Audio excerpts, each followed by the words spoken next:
Welcome to First Things First. I'm Jenna Wolfe. That is Cris Canty. And for Chris Carter, this right here is Nick Wright. Happy Halloween. You have kids? Do you have kids? No kids, but I know I'm going to have a ton of trick-or-treaters this afternoon. I love it. Went out yesterday and bought like $150 worth of candy. Was that necessary? Well, it is, because I got to be that guy. Well, you're that big guy. Do you give the big king size, or you still go little minis? Well, I go the minis, but I let the kids get a handful of candy.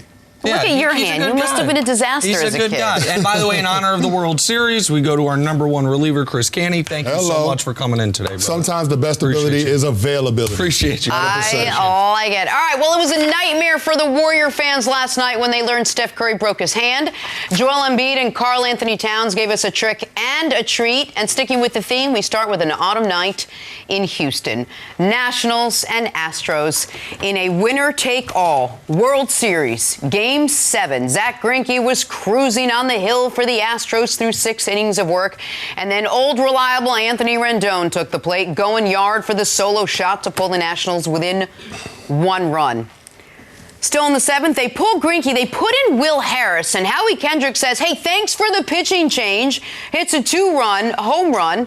Washington takes the 3-2 lead.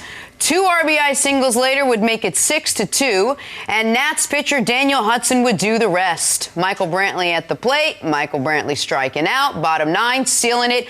The Washington Nationals win their first ever World Series title.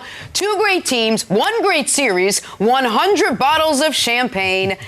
All right, Nick, there is a lot to unpack with this one. It was a great series, great game to end it all. What did you make of last night's Game 7 win for the Nats? Congratulations to the Nationals, a team that famously started 19-31 over the first 50, and over the last 112, 3 teams were tied for the best record in baseball. The Astros, who a lot of people picked to go to the World Series, the Dodgers, who a lot of people picked to play them in the World Series, and the Washington Nationals, one of the best teams in baseball of the final 2/3 of the season. They get there and then get it done. Because it's baseball and because it was a close game late, you of course are going to have some managerial second guessing. And in all sports, my number one maxim when it comes to coaching or managing is, if I were running a team, I would say, what does the opposition hope I do? Let's not do that. Let's start from a premise of, what is the opposing team hoping I do?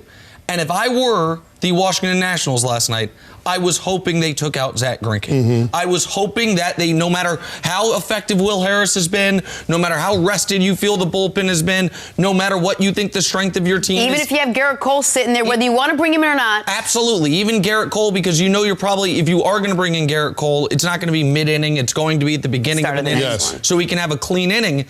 And it's not as Zach going into that 7th inning had given up 1 hit and 1 walk. In the 7th inning, gives up the solo home run, but then the next batter, there's a 2-1 count. He throws strike 2. It's called ball 3. It was maybe the worst call of the night by a home plate ump.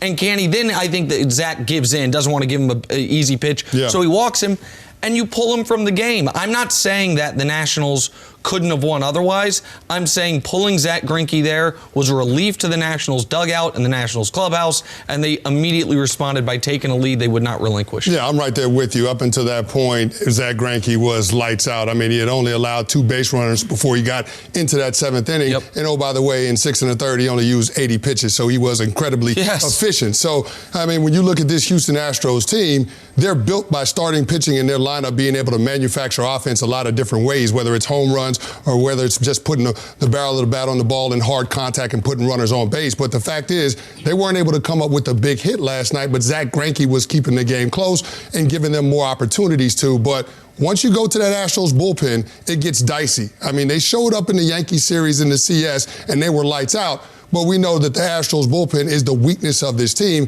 And when you put it up against what the Washington Nationals have done throughout the playoffs and toward the end of the regular season, this has been one of the best lineups in terms of being scrappy and being able to have productive outs, professional at-bats, being able to move guys over, even if it's bunting guys over, being aggressive on the bases, steal opportunities, all of those different things. We know the Washington Nationals can do that. So you would rather have Zach Greinke on the mound, a guy that has shown and proven that he can handle those types of situations, rather than going to Will Harris. The bullpen is the weakness of your team. Plus, Will Harris was a little shaky the night before as well. Exactly. I don't know why you would put him out in that situation and have the potential for him to get exposed. And by the way, no matter how strong your bullpen is, and you're right, it's the weakness of their team, by the 7th game of any series, your bullpen's going to be weaker than it was at the beginning. Not just because if it's tired or not, but the opposing team now for a week and a half has seen these guys repeatedly. The one part of this that is not managerial second guessing, and you mentioned it before the show, and this is what always happens. If it's a close game, we pick on the manager, and I think A.J. Hinch made a mistake, but this didn't have to be a close game. You mentioned before the show how many opportunities. Max Scherzer, his stat line might be good, but he was dancing through the raindrops all night long. How many opportunities the Astros had to turn a 2-run lead into, I don't know, a 4-run lead, a 5-run lead, which obviously dramatically would have changed the match. Yeah, they had plenty of chances to blow the game open. I mean, Max Scherzer had multiple base runners in 4 of the 5 innings that he pitched. I mean, in the second inning, he gives up the home run to Yuri Gurriel, but then he's got runners on second and third. He ends up getting Springer to line out to left field. Then he has runners on first and second in the third and the fourth, and he's able to get flyouts to center field. And then he's got runners on first and third again in the fifth and strikes out Chirino. So Max Scherzer didn't have his best stuff, but he was able to make pitches when he needed to. But you also have to look at the flip side of that. And the Astros lineup couldn't come up with the big hit when they needed to. They were 1 for 8 with runners in scoring position going up against Max Scherzer. You have to be able to capitalize when you get Max Scherzer on the ropes like that, and they didn't do it. And you said it, Nick. Everyone thought the Astros were going to be here. No one thought, really, the Nationals were going to be here. 5 elimination games in the postseason, 5 wins for a team that was 19-31 back in May. When Max Scherzer was on the trade block back in May, we were talking about where he was going to go.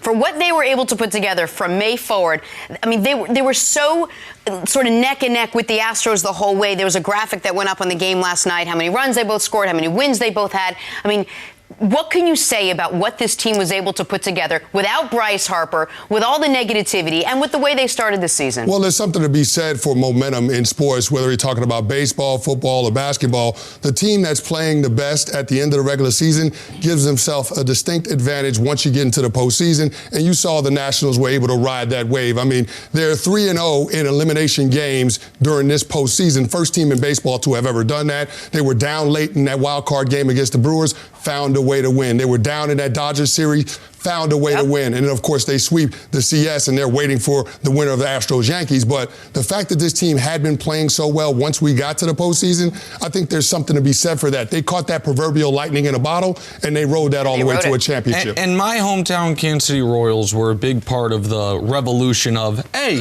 how much does starting pitching actually matter? Build these brilliant bullpens, try to basically reverse engineer a win from the 9th inning forward.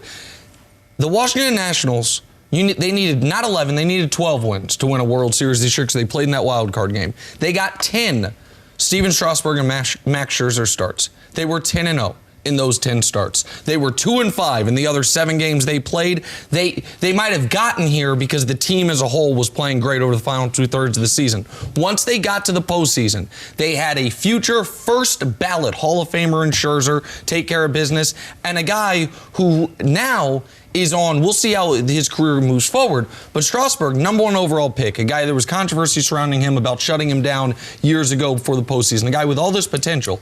This was one of the greatest playoff runs any pitcher has ever had. He wins World Series MVP. He has the 3rd lowest World Series ERA ever, and he is the first pitcher to ever be 5-0 in one postseason. 10 wins from 10 starts out of Scherzer and Strasburg. That's why the Nationals are World Series champions. And to your point, Steven Strasburg, the first #1 overall pick to win World Series MVP. Oh. Yeah, so I didn't know that. Exactly. And then on the flip side, you talk about how important pitching is. You saw what Verlander was not able to give you for the Astros. And I wonder where Garrett Cole's going to go. And Garrett Cole as well. Yeah. Washington Nationals are your World Series champions.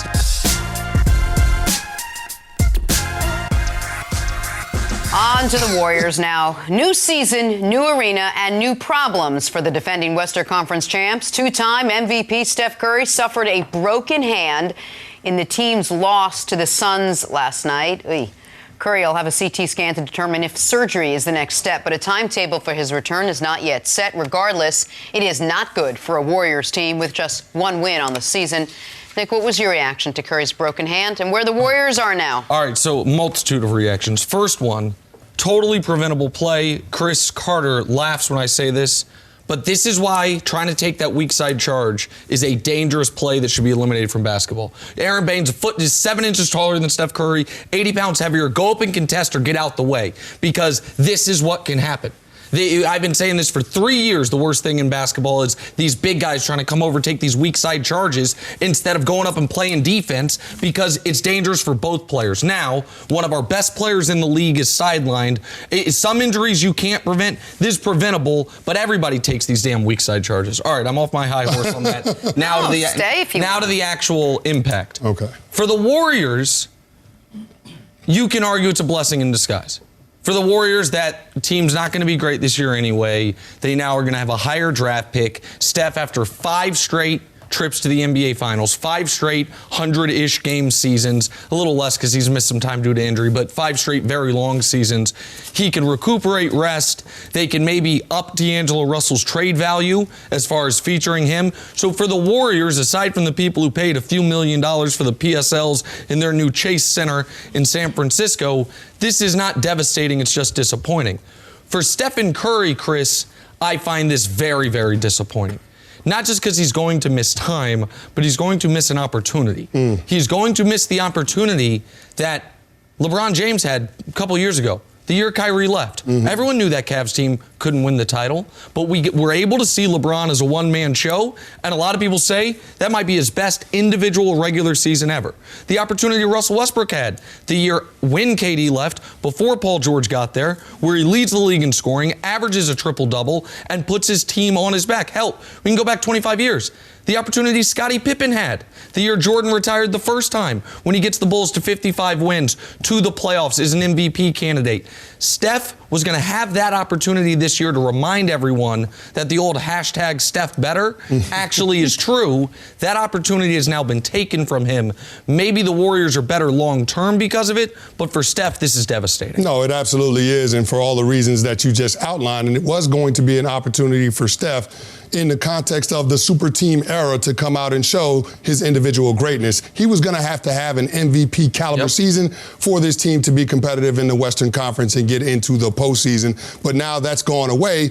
But we always knew coming into this year that this was going to be a season of transition for the Warriors, just because of all the losses they had this offseason, losing Kevin Durant in free agency, Klay Thompson tearing his ACL in the NBA Finals, losing Andre Iguodala and Sean Livingston and Quinn Cook. Like, you knew that they were trying to replenish the ranks and build some more depth. And with that is going to come some growing pains. But now you have an opportunity for extended minutes for guys like Eric Paschall, for Jordan Poole, so you'll get to see them. And then, of course, you can feature D'Angelo Russell and see if you can continue to develop an asset so that when your team is healthy and ready to win again, you could potentially trade him and bring back a complementary piece to your core of Draymond, Steph, and Klay. And just real quick, that's such a smart point about D'Angelo Russell, because when they did the sign and trade for Durant, it was not because they thought D'Angelo Russell was part of the long-term future. It's you have an asset going out the door. Can we bring an asset in that we could then flip for players that actually fit with Steph and Klay coming together? So it's a great point by you. But Nick, even though it's a small sample size, it's 4 games, we haven't seen MVP Steph Curry. They were down 29 points when he got hurt. The team was already struggling. How much of this now falls on, this is what we talked about all week, the pressure on Sean McVay to do a lot without very much? How much now falls on, I know you're laughing, Steve Kerr to say, hey, it was easy the last couple years when I had a stacked team. I don't have that anymore. Let's see what I can do without him. Well, Steve Kerr talked about it after the loss to the Clippers. He said this is going to be a new reality for this team. Now, I think he was referring to how it was defensively and allowing the Clippers to score 140-plus points. But when you looked at this team, you knew that it wasn't a championship contending roster. And then based on the moves that had happened this offseason, what the Clippers did, what the Lakers did, knowing the Denver Nuggets are still going to be there, the Portland Trail Blazers, the Houston Rockets, the Jazz added. The Jazz. It was going to be tough for for the Golden State Warriors. So I don't know how much pressure is really on Steve Kerr. I just look at it from this situation. Steve Kerr has got to do he's got to do his work actually as a coach now. There's no more Draymond Green drawing up plays on the whiteboard on the sideline in between timeouts. So I just think that he's got to earn his money as a coach, and a big part of that is going to be the development of young talent on that roster. And listen, we knew that this year there was going to be an element of the Warriors going from the luxury penthouse to, living with the common folk. It now appears that they are, looking for some shelter. They have dropped down to that level. But some of that has to, we can't say Bob Myers and the Golden State Warriors are light years ahead of everyone and not put on their plate, with or without Steph Curry, how bad of a defensive team this was going to be. We can't talk about Steve Kerr as a all-time, record-wise, great coach and not mention, no matter what the personnel you have, being the worst-ranked defense in basketball is not a personnel issue. That is a motivation issue. That is an effort issue. This team does not have the personnel to be a good defensive team. I'm not arguing Very that. small backcourt. But they... Any team every single year that is the worst defense in the league, that is an effort issue. If they were the 23rd ranked defense, now again, it's super early, but and here's another effort issue.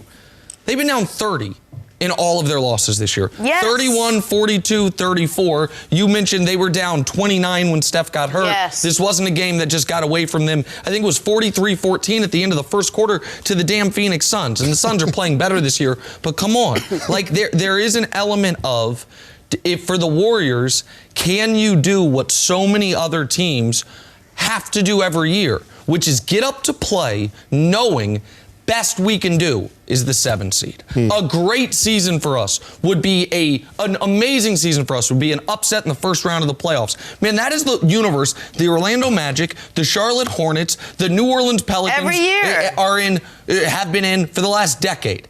And you see those guys playing with a level of intensity that you weren't seeing from the Warriors thus far this year. Now they have, the reason I said it can be a blessing for them, now they have an excuse. I wrote that down. It's an excuse. Now it's exactly like, well, we now lost you can Steph. say, well, we lost Steph. But they were projected to win 49 games this year. Steph Curry was a trendy MVP pick. That can't all be forgotten at this point. But for Steph, this is killer, man. And it's again, just a killer. We don't know how long he's going to be out. It is probably a considerable amount of time. Probably a couple months. The question before the season started is now the question that remains: who are the Golden State Warriors? They don't really know who they are yet. Well, right now, no. Right now, we know. Right now, they're one of the 3 worst teams in basketball. Yeah. No Steph Curry. Wow. They're one of the 3 worst teams in basketball, hands down.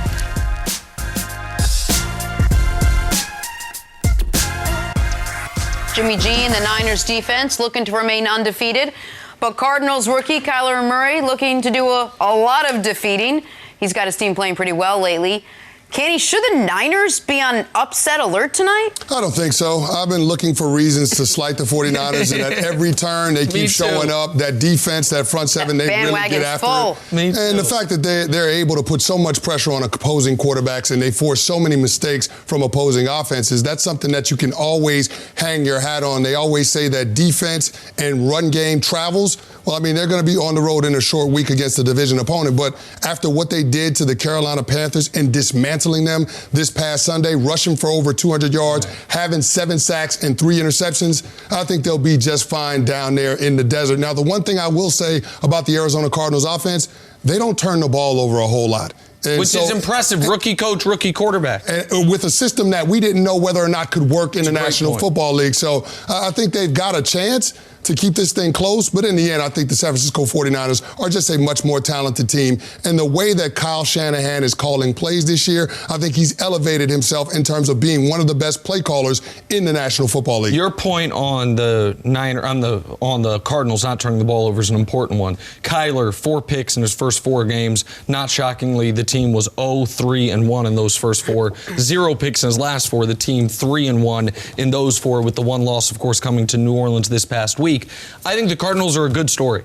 I think Kyler, up to this point, he's exceeded my expectations. I was skeptical of Kyler. It was based I profiled him on size. I've never seen a guy that height be successful in this league because nobody has. Not the level of success you would need as the number 1 overall pick. He has exceeded expectations. And Cliff Kingsbury, a guy, it's not only that he got fired at Texas Tech, but a lot of coaches recently been successful at Texas Tech. It's not like it's a place you can't have some success. He wasn't, so I was skeptical of him. They're better than I expected them him to be.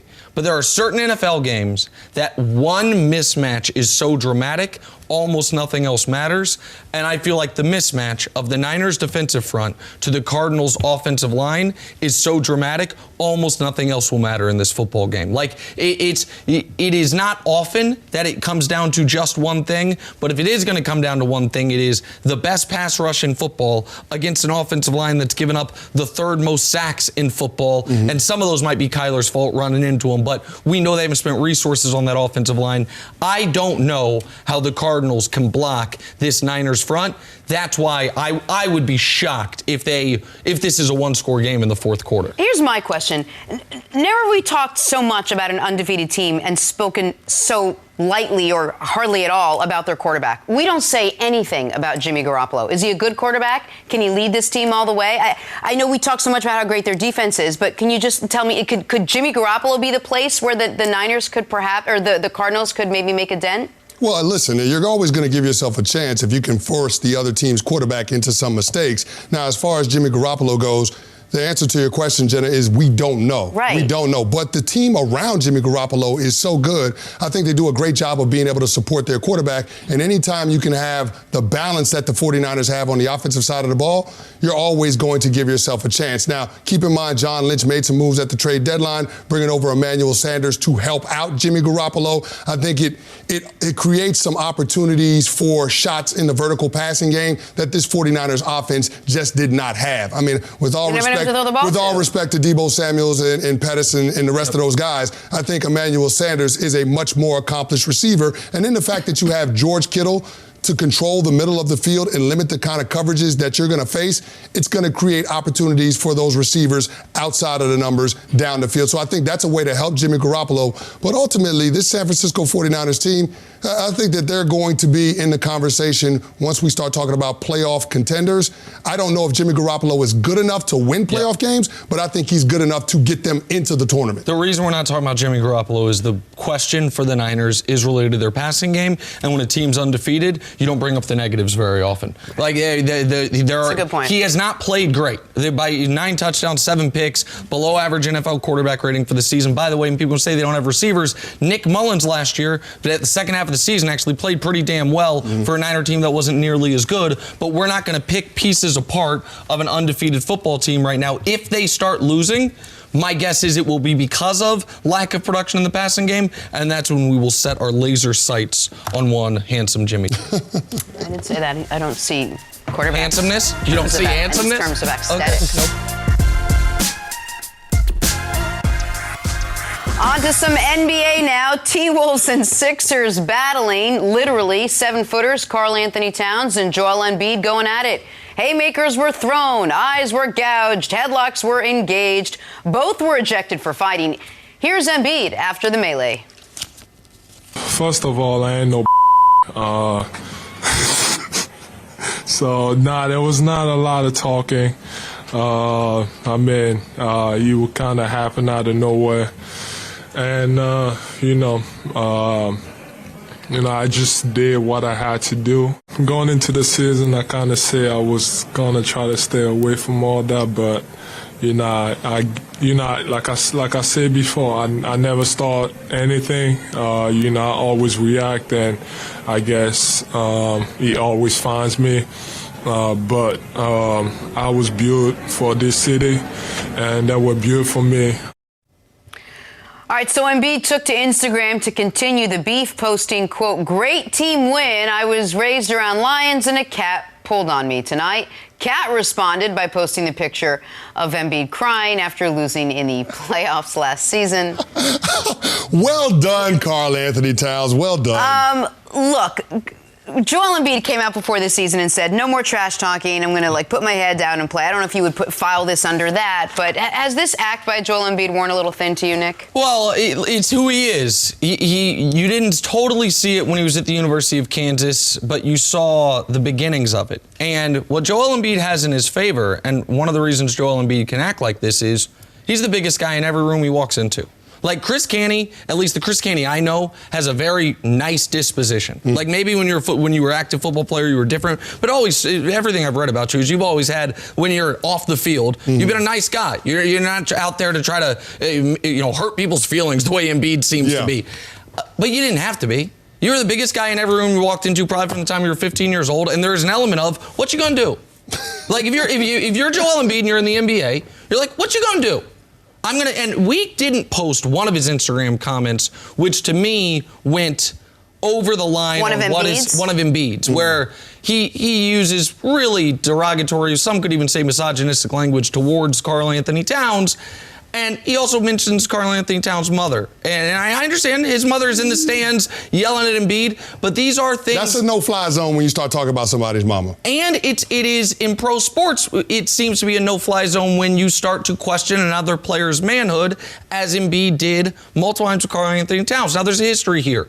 Remember, Joel Embiid and Jimmy Butler became close on last year's Sixers team. It was Karl Anthony Towns and Jimmy Butler that butted heads when Jimmy was with the Timberwolves. These are two of the last true big men we have in basketball. They don't play each other that often, but when they do, they go at it like this. But here's what I know, Canty. You can talk all this trash, but now everyone is going to have you're going to have a target on your back, not only from other players, but from the media. And if you have this year a playoff run like you did last year, there's not going to be any Ben Simmons needs to learn to shoot. Brett Brown's rotations need to be better. It needs to be the big bad bully in Philly needs to play better. Because in last year's playoffs, he missed a game in round 1. And in round 2, when they lost, he gave you 18 and 9 on 36% shooting. That's not good enough. So I don't think Embiid's going to change, but he is raising the stakes of where his play needs to be for this type of act to be acceptable. Well, perception is reality. And so, yeah, the reality is that based on his reputation, Joel Embiid is not going to get the benefit of the doubt. Like, I mean, when you have those questionable foul calls and people are wondering whether it's flagrant, whether it's intentional or not, I mean, he's not going to get that benefit of the doubt. Referees are going to hit him, and they're going to say that, yeah, we don't believe that Joel Embiid didn't have bad intentions on this particular play. We believe that there was malicious intent involved. And so I think that's something that you have to watch, especially as we move closer to the postseason, and those games mean that much more. But in terms of the regular season, I think Karl Anthony Towns is out to try to prove something too. And his teammate Jeff Teague said as much because he wanted to show a little bit of toughness. Everybody knows that he's one of the best young big men in basketball, but there's a question about his toughness. And you talked about Jimmy Butler was in Minnesota once upon a time, and Jimmy Butler challenged him and Andrew Wiggins, and those guys didn't respond the right way. So I think this was an opportunity for Big Cat to make a statement about who he is and what he's about, and saying that he's not going to allow other big men to push him around or his teammates around, because like it or not, he is the face of that Minnesota Timberwolves team, and he's going to have to be the leader of that franchise as they try to elevate themselves into a team that's capable of playoff contention. And up to this game, Jenna, Karl Anthony Towns was playing brilliant basketball. Team was playing really well. He was, again, tiny sample size, but having the best opening to a season he's had in his career. Earlier this morning, I talked to Dusty, who's our statistician. He's a big Sixers fan, because I was curious if fans want to see this, if fans of the team. I said, did it make you happy as a Sixers fan to see this? And he said, yeah. I want to see that. Like, I want to see some muscle and grit and some, like, little fierceness when you're out on the court. And this is the team that we picked to most likely go to the Eastern Conference Finals. How much of this kind of personality, what you saw the team come to kind of have his back and defend him? I mean, they didn't lose that much. They lost Jimmy Butler last year. They're still relatively the same team. But how much did that make you feel like, okay, so maybe they're on the same page. Maybe this could help them in some way? Well, I like to see the grit and the toughness from teams, especially teams that have championship aspirations. But the one thing I will say is, Joel Embiid better make sure he's that same guy every single night when he takes on the court. You don't get nights off when you want to establish yourself as the bully, because everybody in the league is going to be looking to try to bully the bully. So if he backs down, then I think that sets the tone in a negative way for his entire team. So he's just got to make sure that's who he is. He's got to be real. We know that. He's got to be a real tough guy. He can't be a fake tough guy. Well, and he can't just be, Twitter fingers turned to trigger fingers. Exactly. Listen, you gotta, so as far as it being a positive for the Sixers, the other good video, I suppose, is Ben Simmons in, I'm not a UFC expert, but I think it's a rear naked choke. That's on exactly what it Anthony is. Towns, Yeah. where you see everyone has his back. Everyone got involved in this. Real quick, Nick, how do the officials view him as being a peacemaker I don't when know, he's man. doing that? I think the officials I don't were like, understand we that. got a bunch of 7-footers throwing haymakers. I don't want to get too close to it. Everyone got involved in this, except for Al Horford, who had the old Danny Glover. I'm too old for this mess. Like, you let these young folks do it. You want some too old man? No. No, not at all. But you're 100% correct that Embiid has made it to where every night, you better be ready to be this guy. And it was not the exact same thing, but I remember when LeBron said, okay, I'll be the villain. Now, he wasn't trying to fight people. He's never been that guy. And it exhausted him. And he decided, and at the end of the season, it all became too much. He had the worst moment of his career in that Maverick series, and he went back to being who he was most comfortable with. Joel Embiid, he likes to make jokes. He likes to poke fun. He likes to be funny online. That's one thing. He's now turned into, okay, I'm the biggest, toughest, baddest in the league. All right, you might be. It wouldn't be shocking if he wins league MVP this year. But now you have to do it every single night. And you mentioned a lot of people picked him to get the Eastern Conference Finals. Absolutely. Anything short of the Eastern Conference Finals would be an epic failure for this team in the East this year. But if they don't get to the NBA Finals, people are going to come for him. And the one thing that I will not have any time for is Embiid's, man, I never do it. Every time Embiid's in one of these things, he's like, I don't start it. I don't know what happens. Trouble just keeps finding me. Nah, man, like you're trash talking online, guys remember. The way you've conducted yourself, guys remember. And it's fine because you are usually the biggest, baddest guy in the room. But people are going to be coming for you, and he has to be ready to produce on that level. Back here, first things first. We're now joined by former All-Pro running back Brian Westbrook. Oh, man, good to see you. Good morning. Good morning, What's Brian. happening, man? Hey, man, I stayed up late, and the people in Philly not going to like this, but I stayed up late and watched my hometown Nationals Good bring for home the you. World Series, so I'm happy. Okay. Good Yeah, you're for right. you. The You people- should That's be the this over way. there. The They're people talking in Philly trash, got his like hat on, it's good. The people in Philly ain't gonna like it. Yeah, they're not going to be happy. they're not happy. But I always wear my Nationals hat, so they should be used to it. Okay, there you go. I appreciate Sorry, it. Their sorry, Eagles Jen. jersey, so you can just Bryce have Harper both was on. right. He's trying to bring a championship back to D.C. Yeah. Well, let's It actually talk- happened. He did a good job. Let's talk neither Nationals nor Eagles. We'll talk some Browns, and not surprisingly, more off the field than on the field Browns. Cleveland right now sitting at 2-5 with Baker throwing just 6 touchdowns to go along with his league-high 12 interceptions. Guess you could say tempers are starting to boil over. Was I happy with the drive? No, we didn't score points. It's the dumbest question you could ask. What? Jesus, Tony. All right, so Baker doubled down after his comments, tweeting, everybody wants to hear the truth until they actually get it. I am who I am and always have been. Don't call it emotional when it's convenient, and then passion when it fits. I care about winning, so yeah, I'm frustrated.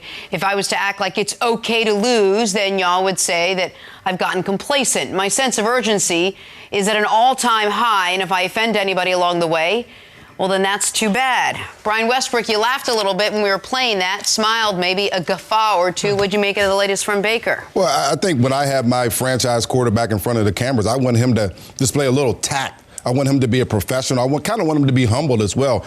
And unfortunately, that's just not who Baker Mayfield is. He's a guy that's going to be brash. He's going to be confrontational. And I think that's going to be a problem for him in the NFL. In the NFL, we have a way of humbling people. And when your talk and your media hype isn't superseded by your play, you're going to have a big-time issue. And I think that's what's happening to Baker Mayfield. Listen, their team has lost 3 of each of their 3 last games. They're 2-5, and he's thrown twice as many interceptions as he has touchdowns.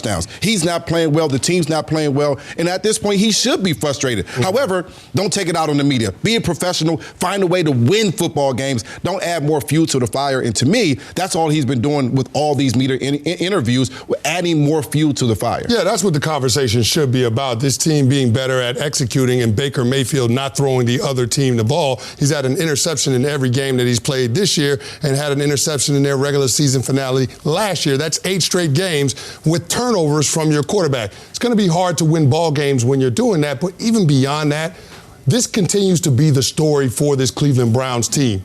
issues with the media, trying to take on the us against the world mentality, and it isn't working for them because they're 2-5 and they don't really beat any teams that have championship aspirations. Only one win against a team that has playoff aspirations this year, a team that will be in the playoff pictures, which is the Baltimore Ravens. Now, when you look at the second half of their schedule, there are only 2 teams that we would consider in playoff contention, so they have an opportunity to rattle off some wins. But when you look at this whole situation, I think Baker Mayfield has to understand his station, which is being an extension of the front office and ownership. When you talk to the media, you're also representing them. So I just think that in terms of wanting somebody to be, a CEO in that locker room, Baker leaves a lot to be desired. Nick, you say he's a one of one in terms of his stature and being able to have success playing the quarterback position at that size. Mm-hmm. Well, I mean, he's also would be a one of one if he's a quarterback that can go out there with this type of attitude toward the media and everybody else and have success. I've been in the National Football League over a decade. I've never seen a quarterback have this type of attitude that has success individually or as a team. So it remains to be seen whether or not Baker can actually be successful playing that position, taking on this type of approach. It's also hard to imagine the guy that has this amount of lack of success that he's had to still have this same attitude. This attitude, you're right, it hasn't worked for him. It's not helping his football team. But Nick, and I can't believe I'm going to make your point a little bit. You can't tell a guy to change who he is. I understand there's a way that he could massage it a little bit, but is your best bet to say, hey, listen, I know this is who you've been your whole life. Now I need you to change it for the benefit of the Because here's the optics? problem. Here's the problem. He has been a guy that is not going to be a good winner. He has been a guy who is going to tell you how good he can be and back it up. We have not seen him fail. So we can't be like, well, when they were 3-9 at Oklahoma, they weren't.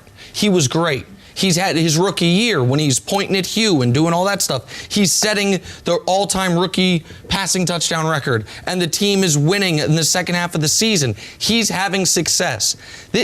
Listen, you, Jenna Wolfe, and Colin Cowherd were, as far as on FS1, the 2 people waving red flags saying, I'd be careful with this kid. And I love the passion, but you have to include maturity. I love the fire and the authenticity, but you also have to grow.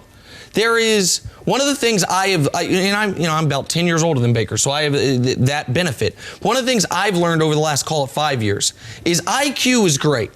But EQ is equally as important. The emotional quotient. How can you handle yourself when you are in a big boy job with a big boy position? And that's something that and I've never had a job like Baker's, obviously, but I've been in the public eye my whole adult life to some degree, and you learn it by making some mistakes. Baker seems to be going backwards is the problem. And this was not heat of the moment after the game. This is damn Tuesday. Right. And that was not this was not Manish Mehta of the New York Daily News trying to poke at you repeatedly to try to get you to react. It was a legitimate question about the end of the drive in the first half that there's a legitimate answer to. Legitimate answer is as simple as, hey, Tony, I don't know if you know this, the Patriots have made a decade-long career of scoring before the half and then scoring after the half. We wanted to score, but we also wanted to make sure they didn't score. That makes how we manage the clock a little more complicated, especially once you get the penalty. You can answer it that way. It's not that hard. And Baker, and then the tweets after, doubling down on anyone picking on me as being a hypocrite, you're whining. And I can't abide the whining. Do you remember when the Texans lost to the Panthers? Deshaun Watson came up to the podium. Right after the game. Right after the game. Not 2 days later, right after, and they asked him a question. And instead of just getting frustrated and answering it the way Baker did, he went through a very lengthy explanation. Right. It was very inside baseball, very X's and O's. Mm-hmm. But he described it, and he said, this is where we were come from. This was our perspective. That's the way you should handle it. And we all lauded. We said, well, that's great. Look, we all learned something from it. Could Baker ever get to that point, or is that just never going to be him, Brian? I think that was going to be outside of the character of Baker Mayfield. We've never seen Baker humbled in that way. I think that quarterbacks in the locker room like Deshaun Watson, that plays well with your teammates. That kind of settles your teammates down. That says, listen, we're going to have confidence in that guy leading us. For Baker Mayfield, I don't know that that's the guy that I want leading us through the turmoil of an NFL season. There's going to be ups and downs, and if you got your quarterback going up and down with the rising current and down with the low current, that's going to be a problem. problem. At some point, you have to be level-headed and be able to fight through all these things. Baker Mayfield just doesn't seem like he's built for that. That's going to be a problem. Here's the other thing about the Cleveland Browns. They have almost all their weapons offensively. They will get Kareem Hunt as well, but they have almost all their weapons, and they're still not doing very well. What are they waiting for to do well? They're not waiting for someone to come back from injury to start playing well. They have great wide receivers, and they have a very good running back. There's nothing else coming back to this football team. They're waiting for their quarterback to not play terribly. That's the problem. Now, we can say the offensive line is an issue. It is. But we knew that going into the year. Freddie Kitchens is an issue. We knew that could be the case going into the year. Baker Mayfield has been one of the 5 worst quarterbacks in football this year. Well, I didn't know that going into the year. As skeptical as Jenna was about the Browns, I don't think you expected that level of futility. And Baker's not dealing with it well. But maybe it's a step in his maturity, or maybe this lack of maturity will prevent him from reaching his potential, which I think is being one of the best quarterbacks in football. 33 quarterbacks have thrown at least 100 passes. Only Josh Rosen and Sam Darnold have a worse passer rating than Baker Mayfield.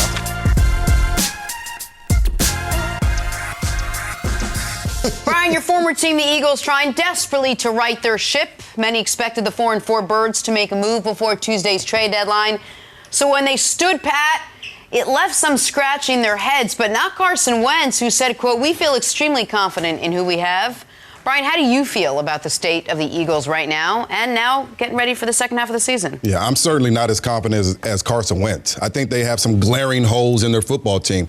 In the secondary, they got 2 guys back, Ronald Darby and Jalen Mills. But in the secondary, they've been terrible all season long, especially giving up explosive plays. But more importantly, offensively. Offensively, they need to get explosive plays. And without Deshaun Jackson, since really the first week of the season, they haven't been able to get those explosive plays. Their quarterback hasn't looked as sharp. But they did and were allowed to get their running game going last week, so that's a good thing. But with them staying pat at the trade deadline, I'm concerned. How do you make these big plays? Hopefully they'll get Deshaun Jackson back this week, but I'm not convinced that they have the ability or the horses in their stable to be able to run with the good teams in the NFC, the Saints, the Packers. I don't think they have enough, the ability, fireworks to go out there and beat either one of those football teams because they didn't make any moves, and unfortunately they're not going to get any better because they didn't make any trades. Well, here's the thing. Deshaun Jackson is coming back, so that'll be huge for them. He brings them a speed element in the vertical passing game, something that they haven't had with him out of the lineup. Now, I think that Doug Peterson has been creative in terms of using the guys that he does have, Miles Sanders in particular, in being able to create those matchups and opportunities to get him on linebackers and safeties in the passing game to be that guy that can threaten the deep part of the defense. But in terms of what this team is, what we thought they would be coming into this season, I think it's a far cry from the offense we expected to see.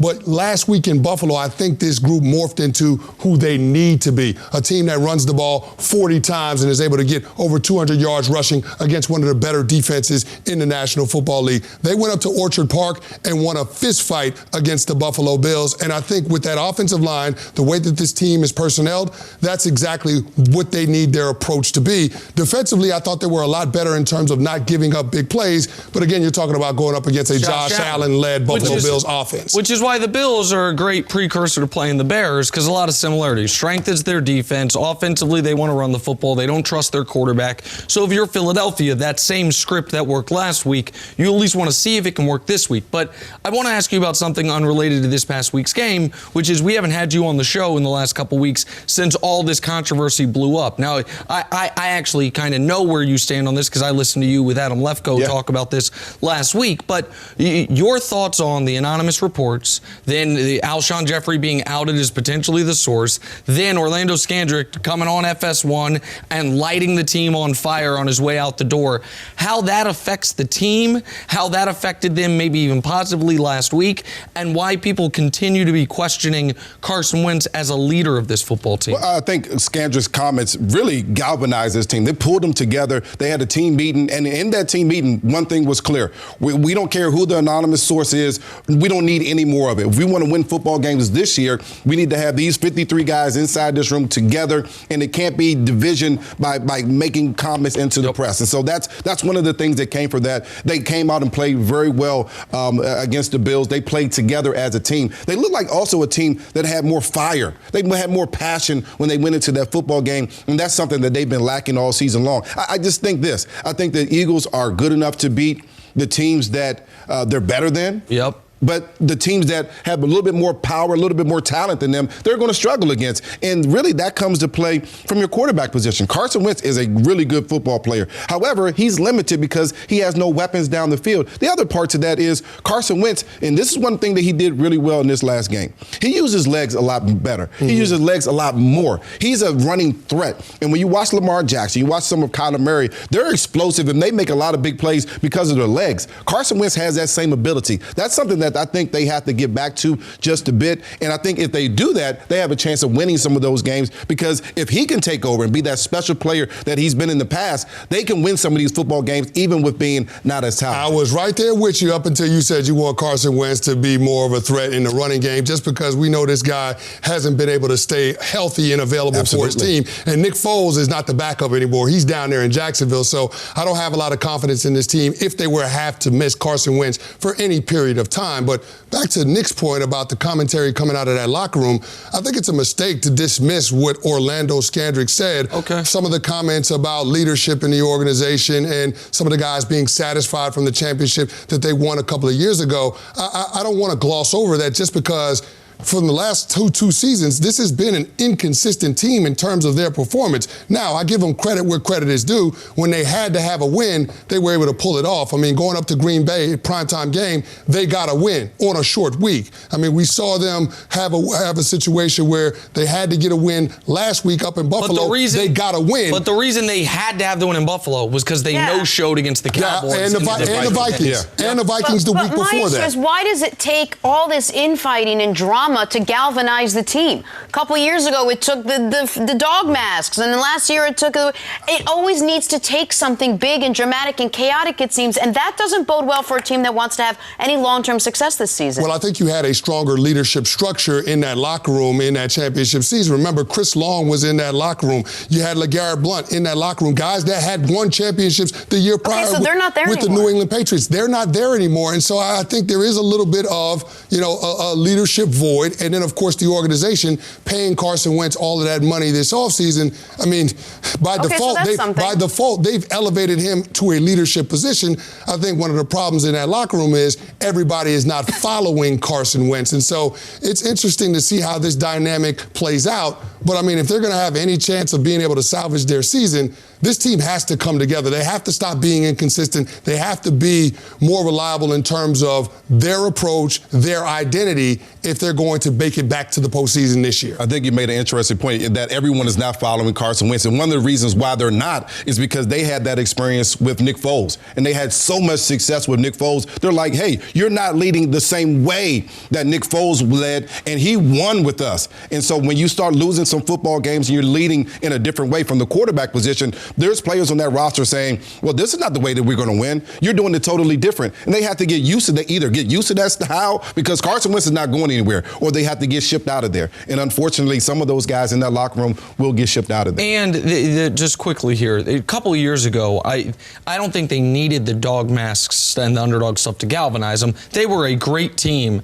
that lost their quarterback. You had some dopes on TV saying they were drawing dead to go to the Super Bowl because they lost league MVP. Yours truly guilty as charged. So they were grasping for anything because they were trying to do something that is almost impossible to do. Go win your Super Bowl without your quarterback who had been the leader of your football team. Last year, they absolutely had what appeared to me to be a Super Bowl hangover, and Carson was not the quarterback he was the year before.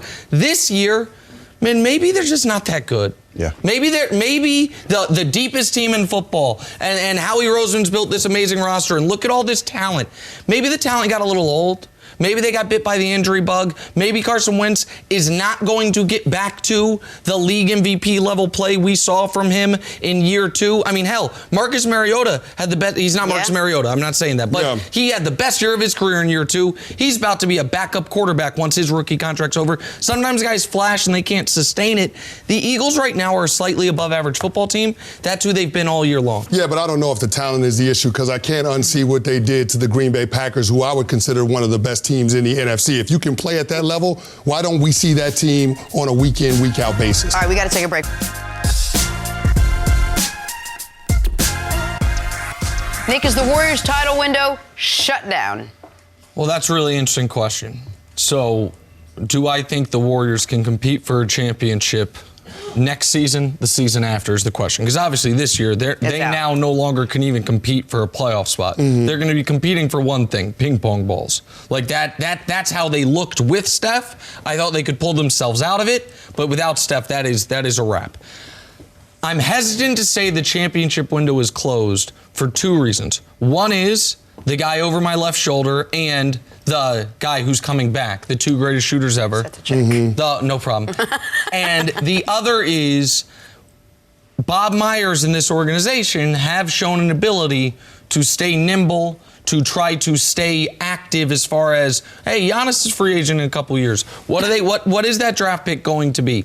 And we saw Steph and Clay plus a good defense was not only good enough to win a championship, but good enough to win 73 games. What's going to hurt them, however, is Steph's older than people think. He's 31 years old. Like people talk about LeBron in year 17. LeBron is in year 17. He's 34. Steph, who it feels like has been in the league half the amount of time as LeBron, is 31. Clay's 30 when he returns. But the elephant in the room for the Warriors, as far as is their title window open or closed, is what are they going to get out of freshly minted max player Draymond Green moving forward? Draymond Green, who's not a guy whose game you expect to age well.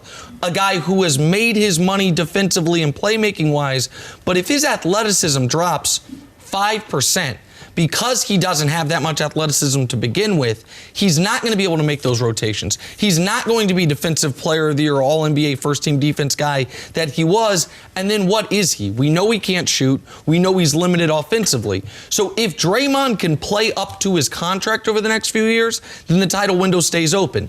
If he can't, then they will be the same team they were before Steve Kerr got there, which is a fun team with two great shooters whose ceiling is the second round of the playoffs. Well, here's the thing. I don't think that Draymond can play up to that contract without the other pieces, that being Klay Thompson and Steph Curry. I just don't think he's that type of guy. He needs those guys to be on the floor in order for him to do his job effectively. He's the dirty work type of guy, gets the rebounds, plays defense, facilitates the offense. He can be a point forward when it's necessary. We saw him do that in the postseason last year, bringing the ball up the court. But as far as their championship window being closed, I don't think it'll be closed for the reason that Nick said about Steph Curry and Klay Thompson.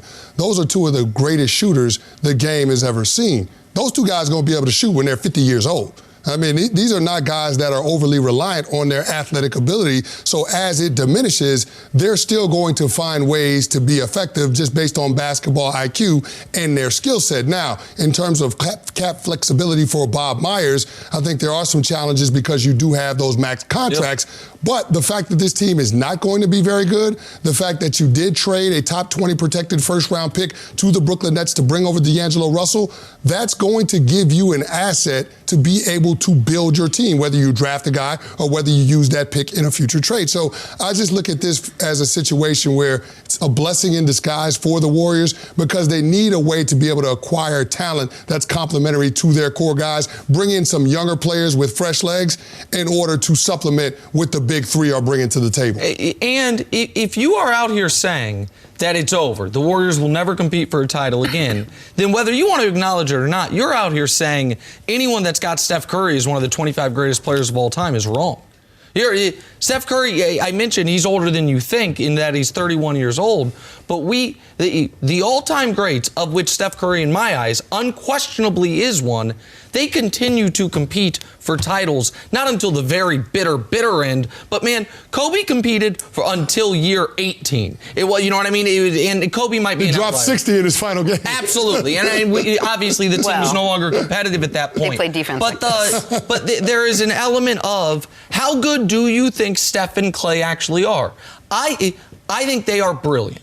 I think that next year, in a league of duos, they will strike fear in the heart of every opponent. Now, the other question is, how much did the last 5 years, particularly the last 3 years, of things being a little easy for them, change their ability to ratchet it up back when they're in the general population of the NBA?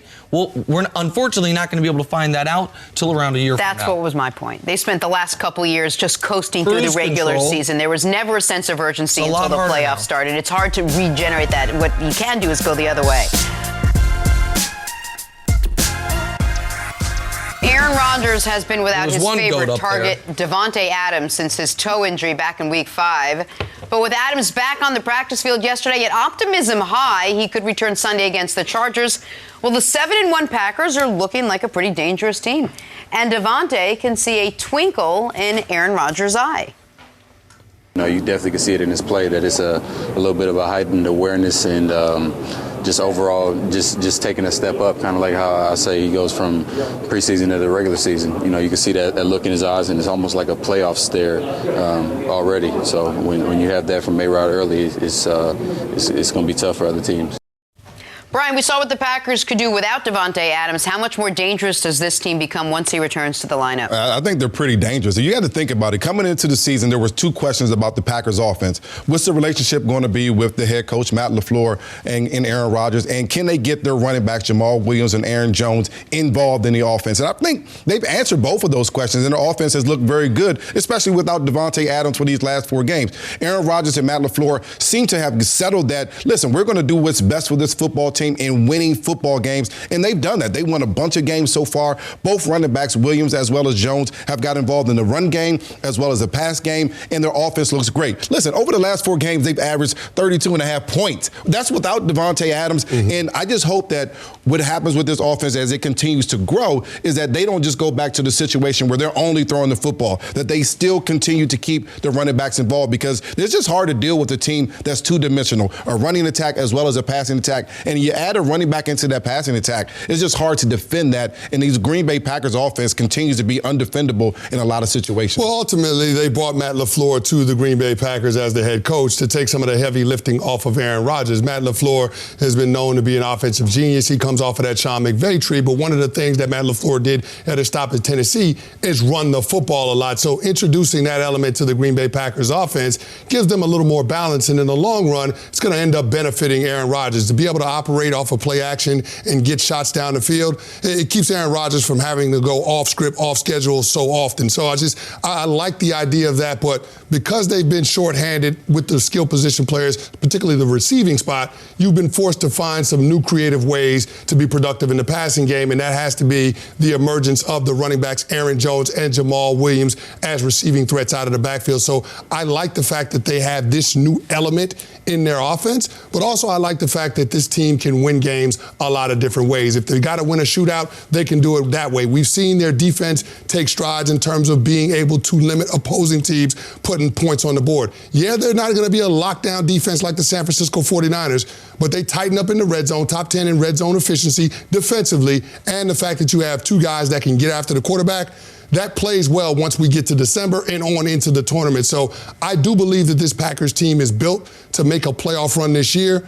But seeing them being able to run the football, seeing them be able to play good defense, I think that's what put this team over the top. Here's what the Green Bay Packers had working against them the first half of the season. New head coach, new offensive system for the first time since Aaron Rodgers has been the starting quarterback. You had a very front-loaded part of your schedule as far as your most difficult games were in the first 8 instead of the second 8. Your only reliable, established wide receiver on the roster has missed half of the time, and they are 7-1. No matter what is in Aaron Rodgers' eyes, the whole league should be terrified of this team. This is the best team in the NFL. The Saints have been the most impressive because of what they have overcome, given they didn't have Drew Brees for 6 weeks. This is the team that is going to be the 1 seed in the NFC. You look at the rest of their schedule, they have 2 games. The rest of the way, they will be underdogs. At San Francisco, at Minnesota. That's it. And it might be a pick 'em at Minnesota, yeah. but if you were going to get them, well, they're at the Chargers, home for Carolina, then a bye. So they'll be 9-1 going into the bye.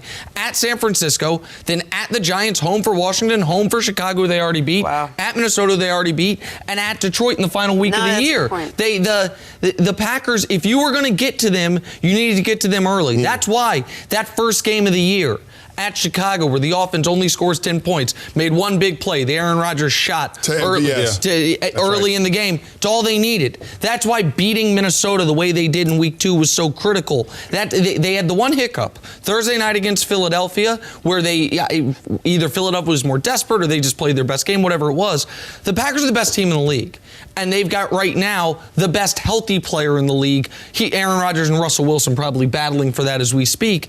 But everyone should be scared there to this team. One thing they have not been able to do with Aaron Rodgers as the quarterback is consistently have these 12, 13-win regular seasons so they get a bye, so home field comes through Green Bay. I believe they've only had a bye twice with Aaron Rodgers as the quarterback. Yep. They've only had the number 1 overall seed once, the 15-1 year, where we New York Giants went up there round and smacked them around. Yeah, when Tom Coughlin's ears almost chipped off his head. No, this is the best Packer team we have seen since that 15-1 season. To me, that's without question. But I think this team is built differently to your point, 100%. because they were overly reliant on Aaron Rodgers to be able to make plays, and there wasn't enough of a supporting cast in terms of those guys being able to make an impact and imprint on those playoff games. But in looking at this team right now, I will disagree with you slightly, Nick. I don't think this is the best football team in the NFC right now. I don't think they're the best football team in the NFL right now, but I think they will be as they continue to grow in this offense and they continue to grow and gel together defensively. And that's why I picked this team to be a Super Bowl contender out of the NFC. So, I mean, there's a lot to like with this Packers team. And as they continue to get healthier, when they get Davante Adams back, when they get the guys in the secondary back that are banged up, this is going to be a formidable group. And if you didn't get them early, if you didn't get them in that first half of the season, the Detroit Lions had them on the ropes on Monday night, couldn't pull that one off. I think it's going to be harder as this thing progresses as we get to December. Having that good mix of run and pass, getting Davante Adams back is going to be huge. But I think Nick made the best point. Having to go to Green Bay, especially if you're a dome team, if you're the Saints and you have to go out there to Green Bay and play in January, that's huge. And what about San Francisco? They play a lot of cold games. I know they're not a dome team. Yeah, but it's the same type of thing. You go there and it's -10 there. That's a different type of football that you want to play. And that's when your offense and your defense are like, hold on, time out. And I remember this. We played the Atlanta Falcons in the NFC Championship game years ago with Michael Vick. And Michael Vick came out there to that game, and it was freezing cold. It was a blizzard before that game in Philadelphia, and it was freezing cold. Mike Vick didn't want to play that day. It was that cold. That's the same type of temperature that you'll see out there in Green Bay. Tough place to play in the playoffs. And B-Dub, to your point, the team that can have the most path to victory once we get to the tournament is the team that's going to have the best chance. I think this Green Bay Packers team out of the NFC, they can play any kind of game. If you want to have a shootout, if you want to have a grinded-out game, they can do that. That's why I have a whole lot of confidence in this group. Look how far we've come from this preseason when all we talked about was the relationship between the quarterback and the new head coach and whether they would even get along, much less flourish, much less survive a stretch of time without Davante Adams. Thank you for listening to the First Things First podcast. Remember, leave us a review and tell us what you think. Subscribe to the podcast on Apple Podcasts and catch us on FS1 Monday through Friday, 6:30 a.m. Eastern. For Cris Carter and Nick Wright, I'm Jenna Wolfe. So long, everybody.